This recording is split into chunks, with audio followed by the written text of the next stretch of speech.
Hello दोस्तों, कैसे हो आप सभी। स्वागत है आपका अपने यूट्यूब चैनल पर।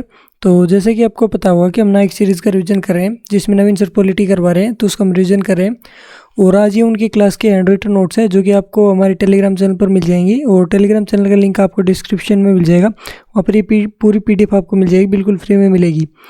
तो चलिए शुरू करते हैं अपने आज की वीडियो। इसमें आज उन्होंने करवाए थे कार्यपालिका की शक्ति के बारे में, जो राष्ट्रपति की कार्यपालिका की शक्ति होती है उसके बारे में बताया। तो इसमें आर्टिकल 53 में आता है कि संघ की कार्यपालिका शक्ति राष्ट्रपति में निहित होती है।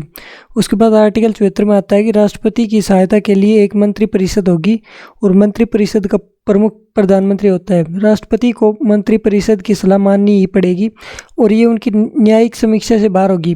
पहली बार पुनर्विचार के लिए लौटा सकते हैं, लेकिन दोबारा उन्हें मानना होगा। और ये 44वें संविधान संशोधन के तहत 1978 में जोड़ा गया था। आर्टिकल 77 इसमें बताया गया कि भारत सरकार के सभी कार्यपालिका के कार्य राष्ट्रपति के नाम से हुए माने जाएंगे। आर्टिकल 78 में बताया गया है कि राष्ट्रपति या प्रधानमंत्री से प्रशासन विधि निर्माण से संबंधित जानकारी प्राप्त कर सकेंगे। और जो प्रधानमंत्री का कर्तव्य होता है वो राष्ट्रपति को जानकारी उपलब्ध करवाना होता है।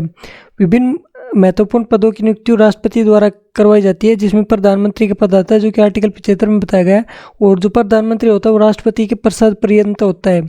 मंत्री परिषद इसकी नियुक्ति भी राष्ट्रपति करते हैं और वो प्रधानमंत्री की सलाह पर करते हैं। और ये सब भी राष्ट्रपति के प्रसाद पर्यंत होते हैं। राज्यपाल, उपराज्यपाल और प्रशासकों की नियुक्ति भी राष्ट्रपति करता है, जो कि राष्ट्रपति के प्रसाद पर्यंत होते हैं। और राज्यपाल की नियुक्ति PM की सलाह पर नियुक्ति होती है इसकी। भारत के महान्यायवादी आर्टिकल 76 इसकी राष्ट्रपति करते हैं। भारत के नियंत्रक एवं महाअभिलेखा इसकी नियुक्ति भी राष्ट्रपति करते हैं। उच्च न्यायालय और उच्च न्यायालय के न्यायाधीश, संघ लोक सेवा आयोग के अध्यक्ष और सदस्य, मुख्य निर्वाचन आयुक्त और अन्य आयुक्त, राष्ट्रीय मानवाधिकार आयोग, राष्ट्रीय महिला आयोग, राष्ट्रीय अल्पसंख्यक आयोग, राष्ट्रीय पिछड़ा वर्ग आयोग, राष्ट्रीय अनुसूचित जाति आयोग, राष्ट्रीय अनुसूचित जनजाति आयोग के अध्यक्ष और सदस्यों की नियुक्ति, वित्त आयोग अध्यक्ष, सेना प्रमुख, अंतर्राज्यीय परिषद के अध्यक्ष, इनकी नियुक्ति भी राष्ट्रपति करता है। और क्षेत्रीय परिषदों की बैठक की अध्यक्षता ये भी राष्ट्रपति करता है।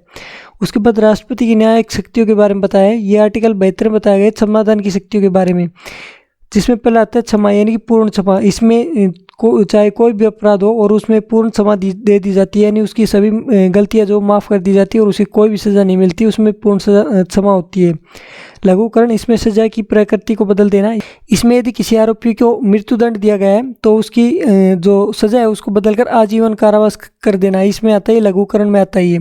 परिहार, इसमें प्रकृति को बिना बदले सजा को कम करना। जैसे किसी को 10 साल का कठोर कारावास दिया है तो उसे बदलकर 5 साल का कर दिया जाना, वो परिहार में आ जाता है।